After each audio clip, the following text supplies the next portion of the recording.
So, is 1 second after going to be made into a movie? That's what I hear. I hope so. Let's talk about that for a little bit. Good morning. Welcome to Integrative Preparedness. How are you all today? I'm good. It's a cool morning around here. I'm Steve Smith, by the way, if you don't know, and I'm the author of the Stonemont series, another series about collapse of everything. But today I want to talk about the possibility of William Fortune's book, 1 second after, being made into a movie. I think that is that would be great. If you're not familiar, well, let me back up. Yesterday morning, I got an email from one of from a friend who's also a one of our Patreon patrons over there, letting me.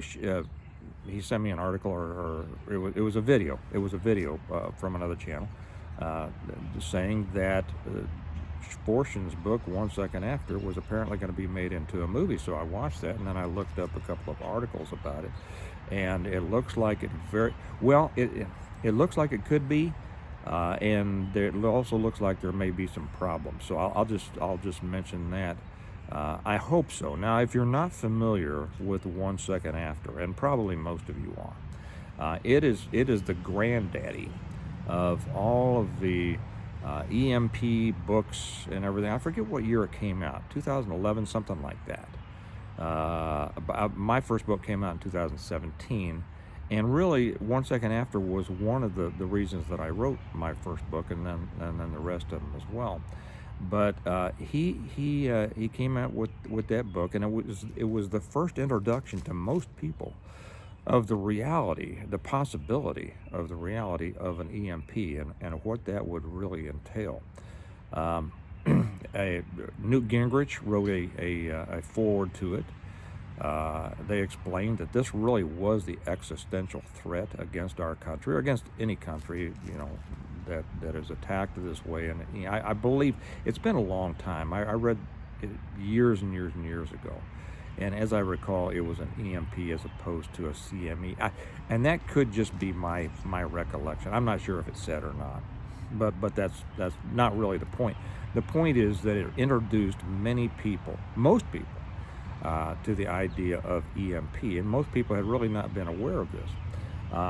In addition to Newt Gingrich doing the foreword, it also Fortune had been involved with or interviewed the EMP Commission, which is where this idea that 90% of the people in an affected area would be dead within 12 months after a total shutdown of the grid.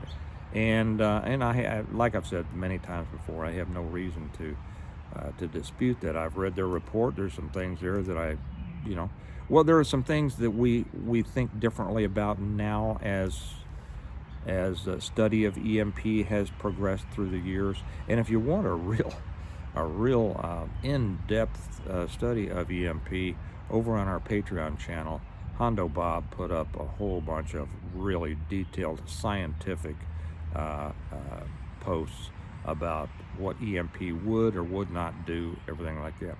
So anyway, the idea that 1 second after could be made into a movie is really good news for everybody in our area of interest, because just as the book brought a lot of people to the realization of the dangers of this, the movie will reach out more. Now, hopefully, if it gets made, and you can never be sure of these things, if it gets made, it will not be watered down. You know how, as a writer myself, you're always concerned that if somebody does something with your work, it's just not going to end up the way that it's supposed to, and so we will see about that. But regardless of what happens with that, I think it will still draw people's attention and get more people aware of this danger and aware of the fact that they should prepare for this. This really is the existential threat. No matter what happens with our economy or anything else, it is an EMP that is the, I'm waving at my neighbor, that is the the big concern. And I've always said, prepare for an EMP, and you'll be prepared for everything else. So we will see when I hope that it does come out. Now, I just, interestingly enough, also yesterday, or was it this morning? I don't know. I was up late and I got up early. I read that Trump is putting a 100% tariff on all movies being made outside of the United States. Now, what, you may ask, does that have to do with this? Well, from what I read, after I watched the video on another channel talking about this, I started searching a little bit on my own to see, well, okay, what's what, because, you got to do your own research. And it turns out that, well, the report is that the people who are being brought together to do the movie of 1 Second After, it's being shot in, I think, Bulgaria or someplace. I don't know why, because I think it takes place in North Carolina. I can't imagine that there's not places in North Carolina that could be shot. That brings up something, and I won't dwell on this. I want to get back to EMP here, and 1 Second After. A lot of states used to have state film boards. I know Missouri did, and they shut theirs down years ago, and it made money. It actually made money, and it did a lot for the tourism business and all that, but they shut it down, and I don't remember why. Something political, obviously. But North Carolina, I mean, after everything that's happened down there, with Hurricane Helene, it seems to me that they'd have plenty of places they could shoot a disaster movie, and plenty of opportunity to shoot a film there, and it would add to the local economy. So I can't imagine, why these people would want to shoot this in Bulgaria. I think it's Bulgaria. It could be Hungary. I don't remember. But in Bulgaria or Hungary, I don't know. So maybe that will affect. Maybe that'll bring back the filming to the United States. Maybe, I don't know. In any case, I hope it's good news that this is being considered and made into a movie, and hopefully it'll be done better than some of the past disappointments. What was that Obama Netflix thing? I don't even remember the name of the stupid movie. Amerigeddon was stupid. Well, I mean, it was a great story. Bad acting, bad directing, bad editing, bad set, everything, Well, not bad set, I liked his house. It kind of reminded me of Stonemont. This latest one, Homestead, I was disappointed in that. And that was done by Angel Studios. But, we need a good movie that really brings all the things together. Good writing, good script writing, good production, good editing, good acting, good all of this, and good promotion. So anyway, I hope I get it done. What I want to get back to talking about 1 Second After is, like I said, it brought the attention of a lot of people to the very real possibility and probability, and scientists tell us the certainty of EMP. And it was really one of the reasons that I wrote my books. If you're not familiar with me, if you're new to this, I wrote the Stonemont series. My first book, The Reversion, maybe I should show you, came out in 2017. Well, I'll show you the whole set.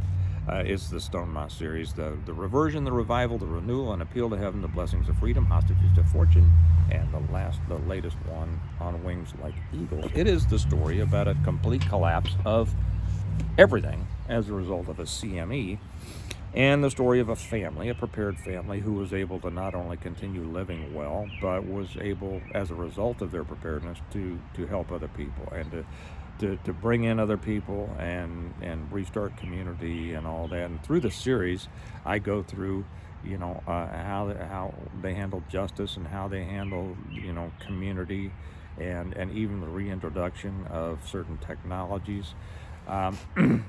And the reason that I wrote it, and so, I've always been thankful to Fortune for bringing this out and kind of cracking the egg to bring this out.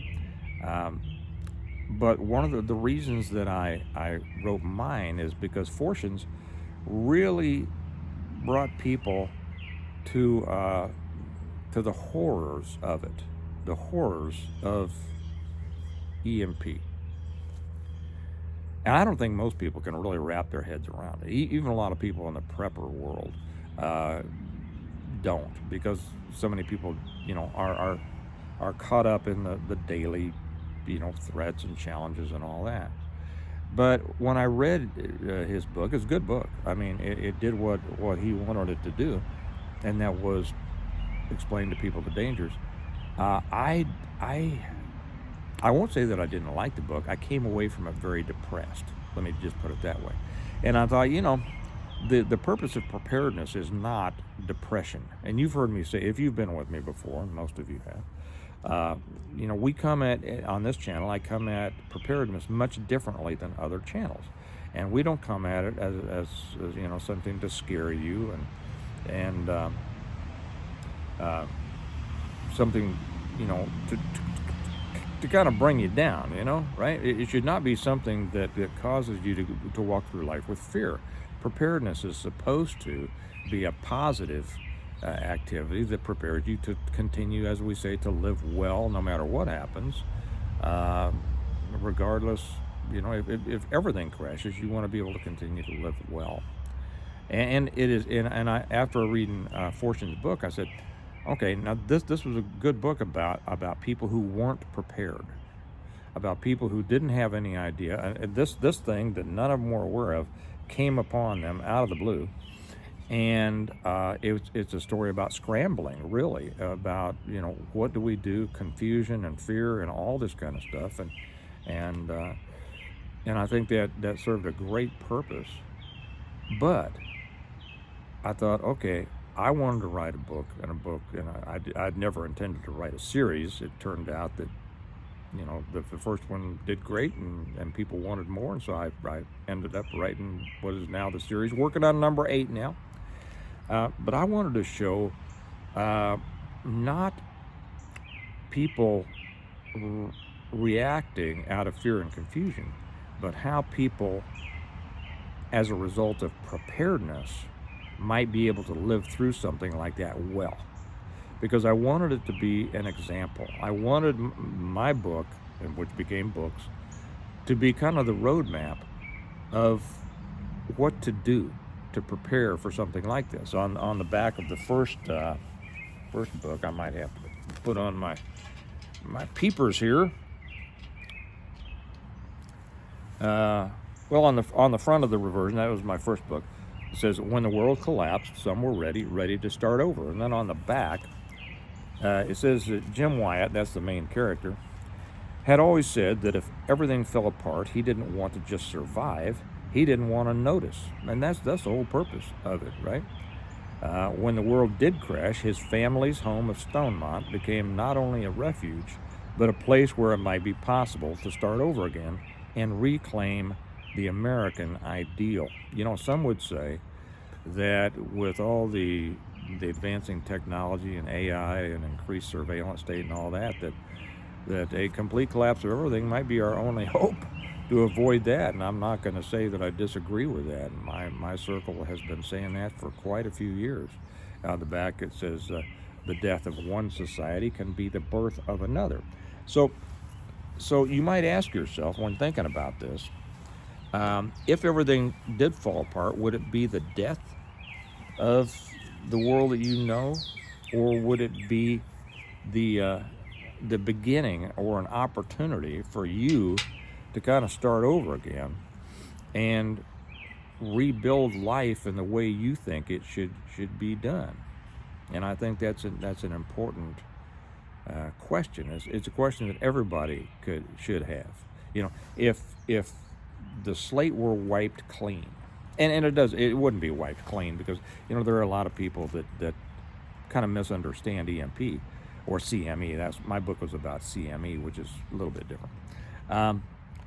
There are those who say that it take us back to the Stone Age, and I've always tried to remind people, no, it would not. It would take us back to a pre-electric world, the 1840s, 1850s, and we would have lost the use of the technology on which so many depend, myself included, and probably you. I mean, when I go back in the house, if it's dark room, I'm going to flip on a light switch, right? I'm not going to light a candle or a lamp or something like that. But when all that goes away, what are you ready to do? How are you ready to live? But we don't lose. We lose the use of technology, but we have not lost the knowledge. Now, the thing is that they say within 12 months of the event, 90% of the people in the affected area would be dead through all sorts of things: starvation, violence that accompanies societal collapse, bad food, bad water, disease, injury, things like that. And so it's going to be horrible. And scientists assure us that it's going to happen. Maybe I'll read. Nah, you don't want to hear me read. But in my second book, in the preface, I put in that the American Geological Survey says that, and I think that came out in 2012, that they figured there was a 12% chance that a Carrington class CME would occur within the next decade. So they say that a Carrington class, if you don't know what that is, I won't waste your time. Look it up. But it happened in 1859. The first documented CME occurred, witnessed by an amateur British astronomer named Carrington. So they named it after him, the Carrington event. And of course, in 1859, we weren't electric or electronic dependent. It set some papers on fire in telegraph offices because that's the only place that, the wires acted as super antennas, and they started some fires. And it lit up the sky, and people got up in the middle of the night thinking it was morning and everything like that. But scientists say that those things happen. However they figure this, I'm not a scientist. But as they go back studying, they say these things happen about one every 150 years. And we're overdue. So, science says it's going to happen. And those of us in preparedness know that we should prepare for that. It's pretty much a certainty. It's not a certainty that the economy is going to collapse. It's not a certainty that we're going to have World War III. I know these things seem very possible. But those things are not certainties. This is a certainty. And it's the certainty for which more people should be prepared. And so, whereas Fortune's book introduced the horrors of that to the masses, to the readers, to the preparedness world, my books introduced the concept and developed the concept that what happens to you and yours after that depends on you.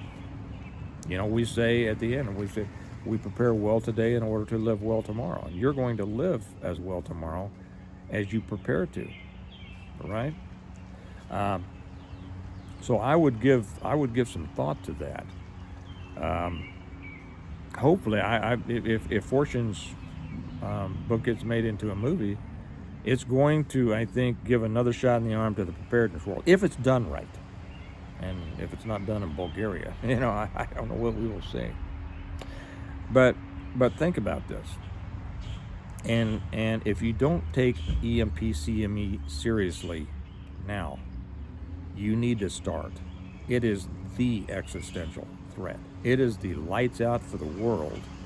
And the kind of death that it would await people, the suffering, long-suffering death that would await people and their kids, is something that's horrible to think about.